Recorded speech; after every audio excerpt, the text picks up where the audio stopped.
जहाज क्यों खरीदा? खरीदा भाई, हमसे पूछ रहे हैं जहाज क्यों खरीदा? उसने अवाम को रिलीफ पहुंचाने के लिए जहाज खरीदा और बिल्कुल नहीं खरीदा। और किसी को अगर तकलीफ है, दर्द है, कोई प्रॉब्लम है तो जाके चैलेंज कर दे। और तुम्हारी शक्लें नहीं है गल्फ स्ट्रीम वाली, ये मुंह नहीं है गल्फ स्ट्रीम वाले, घर में नहीं दान का, कुत्ते का नाम मान का। तुम्हारे यहाँ लोग खुदकुशियां कर रहे होते हैं भूख की वजह से। अवाम के पास तालीम नहीं है, अवाम के पास बुनियादी सहूलियात नहीं है, और तुम चढ़ के बैठे हुए हो गल्फ स्ट्रीम के ऊपर।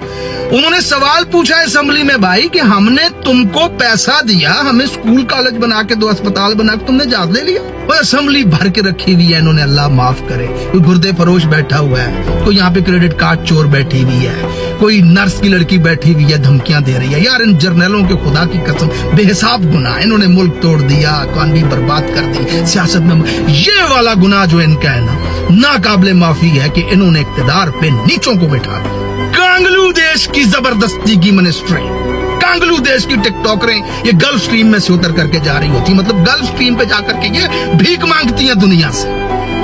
ओ यार 11 अरब के जहाज की जरूरत नहीं है, हम अफोर्ड नहीं कर सकते, हमारे पास खाने के लिए नहीं है। ये 11 अरब में कितनी यूनिवर्सिटियां, कितने कॉलेज बन सकते थे यार, कितने रोजगार के मौके हो सकते थे।